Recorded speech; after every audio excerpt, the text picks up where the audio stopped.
नमस्कार आप सभी को बहुत बहुत स्वागत है आपका मेरे YouTube चैनल में। साथियों, निर्वाचन में बहुत ही इम्पॉर्टेंट पॉइंट होता है मॉक पोल कराना। अगर हम सही तरीके से अपना मॉक पोल कर लेते हैं और सही समय पे कर लेते हैं तो हमारा मतदान सही समय पे प्रारंभ हो जाता है। तो आज हम सब इस वीडियो में मॉक पोल के बारे में ही जानेंगे और ये जानेंगे कि हम किस प्रकार से अपनी मशीन को और अपना पूरा सेटअप तैयार करेंगे मतदान के लिए। मतदान आरंभ होने से कम 90 मिनट पूर्व हमें कम से कम एक मतदान अभिकर्ता की उपस्थिति में मॉक पोल की कार्यवाही प्रारंभ कर देनी चाहिए। यदि मतदान अभिकर्ता अर्थात कि एजेंट उपस्थित नहीं है तो हमें केवल 15 मिनट तक इंतज़ार करना चाहिए। अगर वो आ जाते हैं तो ठीक है, अन्यथा की स्थिति में आप अपना मॉक पोल प्रारंभ कर दीजिए। अन्यथा अगर आप ऐसा नहीं करेंगे तो आपकी वोटिंग लेट हो जाएगी और उसके बाद से जो भी वोटिंग का टाइम होता है उससे आधे घंटे के बीच अगर किसी का मतदान प्रारंभ नहीं हो पाता है तो उसे डिफ़ॉल्टर की श्रेणी में डाल दिया जाता है। तो डिफ़ॉल्टर में जाने से बचने के लिए आप अपने नियत समय से मॉक पोल प्रारंभ कर दीजिए। आइए देखते हैं कि हम ईवीएम और वीवीपैट को किस प्रकार से कनेक्ट करें। मतदान के अलावा आप अपने वीवीपैट के पेपर रोल नॉब को अर्थात कि जो लॉक उसमें लगा रहता है उसको हमेशा ही लॉन्गिट्यूडनल मोड में रखिए। ये मोड वो ट्रांसपोर्ट मोड होता है और इस समय जो हमारी मशीन है वो रेस्ट में होती है, वो काम नहीं कर रही होती है। जब हम नॉब को क्षैतिज मोड अर्थात कि लॉन्गिट्यूडनल मोड में रखते हैं तो उस स्थिति को हम ट्रांसपोर्ट मोड कहते हैं। जब भी हम वायर्स को कनेक्ट करेंगे तो हम किस प्रकार से कनेक्ट करेंगे कि जो हमारी कंट्रोल यूनिट है, कंट्रोल यूनिट का स्विच हम पहले ऑफ़ रखेंगे और ऑफ़ रखे हुए ही हम सबसे पहले अपने वीवीपैट की केबल को अपने कंट्रोल यूनिट से कनेक्ट करेंगे। जब हम उस नॉब को उसमें कनेक्ट करेंगे तो उस समय हमें सबसे ज़्यादा ये ध्यान रखना है कि जो हमारी केबल है उसके दो पार्ट्स हमें दिखेंगे। एक ब्लैक कलर में होगा एक सेक्शन उसका और दूसरी तरफ उसके रेड कलर का होगा। तो जब हम उसके केबल के नॉब को सॉकेट के अंदर जब हम फिट करेंगे तो हम उसको थोड़ा सा प्रेस करके उसमें लगाएंगे और रेड वाले पोर्शन को रेड की तरफ और ब्लैक वाले पोर्शन को हम उसके सॉकेट में ब्लैक की तरफ लगा करके फिट करेंगे। जैसे ही हम फिट करेंगे तो उसमें हमें खट खट करके 2 बार की आवाज़ आएगी। ये इंडिकेट करता है कि आपका जो केबल है वो सही से सेट हो गया है। उसमें हमने अपने कंट्रोल यूनिट को वीवीपैट मशीन से कनेक्ट कर लिया। हमारी कंट्रोल यूनिट अब हमारे वीवीपैट से कनेक्ट हो चुकी है। अब जो हमारी बैलेट यूनिट है, बैलेट यूनिट के अंदर जो हमारे पास नॉब है उस नॉब को अब हम वीवीपैट मशीन से उसी प्रकार से कनेक्ट करेंगे जैसे कि हमने कंट्रोल यूनिट को कनेक्ट किया था। तो इस तरह से आपका जो कंट्रोल यूनिट है वो आपके वीवीपैट से कनेक्ट हो गया और वीवीपैट अब आपके बैलेट यूनिट से कनेक्ट हो गया। तो इस तरह से आपकी कनेक्टिविटी पूरी हो गई। अगर आपके पास एक से ज़्यादा बैलेट यूनिट हैं तब फिर आप क्या करेंगे, तब आप फिर जो फर्स्ट वन बैलेट यूनिट को आपने वीवीपैट से कनेक्ट किया हुआ है तो ये तो आपकी एक सर्किट हो गई है। अब आप अपने जो सेकंड बैलेट यूनिट है उसको फर्स्ट वाली बैलेट यूनिट से कनेक्ट करेंगे और इसी तरह से क्रमशः आप आगे जितनी भी बैलेट यूनिट्स आपके पास होंगी वो आप कनेक्ट करते जाएंगे। तो इस तरह से आपकी मशीन अब तैयार हो गई है मॉक पोल के लिए। मॉक पोल प्रारंभ करते समय आप सबसे पहले जो वीवीपैट के पेपर रोल की नॉब है अब उसको आप अनलॉक कर दीजिए अर्थात कि उसको आप वर्टिकल मोड में कर दीजिए। मशीन के पीछे एक ब्लैक कलर का गोल नॉब होता है, उसी को हमें घुमाना रहता है। आप उसको क्लॉकवाइज या एंटी क्लॉकवाइज आप किसी भी तरफ से घुमा सकते हैं, इस पर कोई फ़र्क नहीं पड़ता है। और इस तरह से अब आपका वीवीपैट मशीन वो ऑन हो गया है। अब इसके बाद आप क्या करेंगे कि वीवीपैट जो आपका है और जो कंट्रोल यूनिट है आप उसके बाद आप कंट्रोल यूनिट को ऑन करेंगे। जब आप वीवीपैट को ऑन कर दिए और अपनी कंट्रोल यूनिट को ऑन कर दिए तो अब आपको डिस्प्ले में सारी डिटेल्स आपको दिखने लगेंगी। उसमें फ्लैश होता रहता है, रेड कलर से ब्लिंक करके आएगा और उस पर आपको बैटरी की कंडीशन अर्थात कि बैटरी कितने % चार्ज है, आपके कितने नंबर ऑफ़ कैंडिडेट्स हैं, डेट, टाइम, ये सब कुछ शो होगा। तो आप जो भी टाइम उस पर शो होगा वो लगभग सेट रहता है वो आपकी घड़ी के अकॉर्डिंग ही होगा। अगर 5-10 मिनट इधर उधर है तो आप अपनी घड़ी को उसी के अकॉर्डिंग सेट कर लीजिए, क्योंकि आपका मतदान आपके यूनिट के अकॉर्डिंग ही होगा। जब आप प्रारंभ करेंगे तब भी उसमें टाइम नोट हो जाएगा, और जब आप अपना मतदान शाम को क्लोज़ करेंगे तब भी उसमें टाइम नोट हो जाएगा। तो बेहतर है कि आप उसी के टाइम के अकॉर्डिंग चलें। जब आपका पूरा सिस्टम ऑन हो जाएगा तो उसमें एक डिफ़ॉल्ट प्रोसेस होता है जिसमें कि 7 पर्चियाँ कट करके और आपके वीवीपैट मशीन के जो सेक्शन है जिसमें पर्चियाँ गिरने का पोर्शन है उसमें 7 पर्चियाँ कट के गिरेंगी। ये जितनी बार भी आप ये मशीन को सेट करेंगे और ऑन करेंगे तब ये 7 पर्चियाँ कट के गिरनी हैं। ये 7 पर्चियाँ जो कट के गिरेंगी इस पर ये सारी डिटेल्स जो हमें उसकी यूनिट पे फ्लैश हो रही थी वो उस पर प्रिंट रहेगा। 7 पर्चियाँ जो कट के गिरेंगी ये मॉक पोल का एक प्रोसेस है और इससे हमें परेशान नहीं होना है। ये 7 पर्चियाँ बाकी पर्चियों के साथ ही हम समेट लेंगे।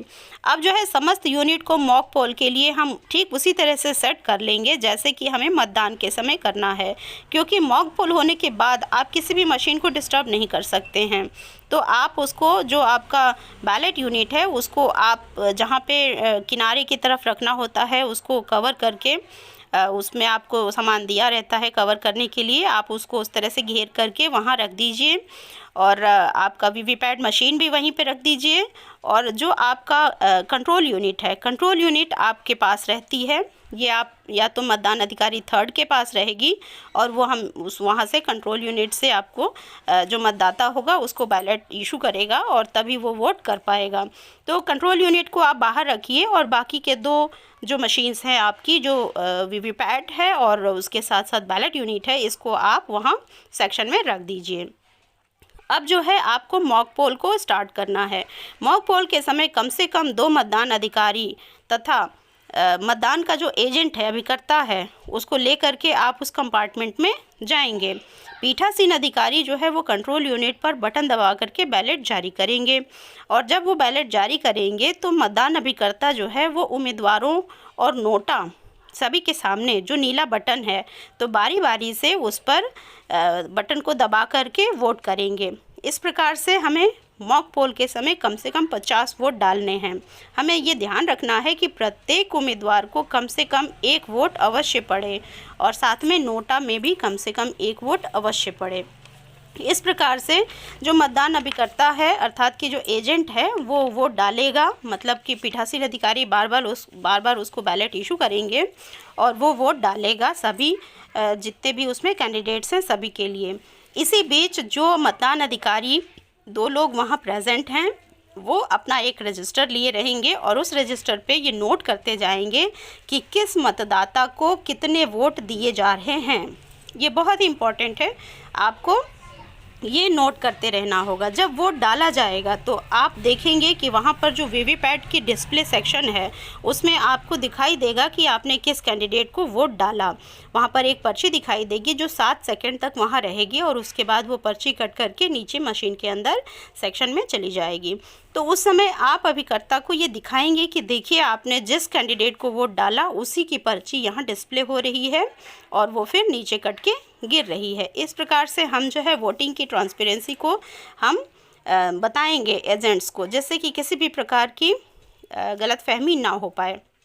इस प्रकार से जब 50 वोट आप कर लेंगे तो आपका मॉक पोल का जो प्रक्रिया है वो समाप्त हो जाएगा। इसके बाद आप उस सेक्शन से बाहर आ जाएंगे, कैबिनेट जो बनाया है आपने कंपार्टमेंट, और उसके बाद जो कंट्रोल यूनिट है उस पर जो क्लोज़ का बटन है उस क्लोज़ के बटन को आप दबा देंगे।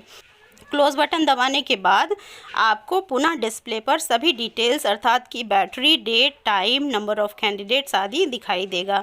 इसके बाद से जब क्लोज़ लिख कर के आ जाएगा तब आप ये समझ लेंगे कि अब क्लोजिंग का प्रोसेस कंप्लीट हो गया है और उसके बाद आप अभिकर्ताओं की उपस्थिति में रिज़ल्ट का बटन दबाएंगे और इस तरह से जो मॉक पोल में आपने जो वोट करा है उसका रिज़ल्ट आपको डिस्प्ले पे शो होने लगेगा।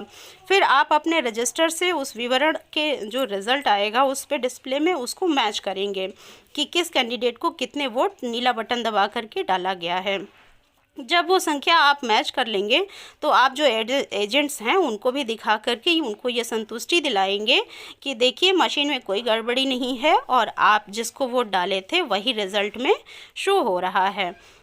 लास्ट में जब उस पर रिज़ल्ट एंड आएगा लिख करके, तब उसके बाद हम तीसरी प्रक्रिया पे जाएंगे और फिर हम क्लियर बटन दबाएंगे।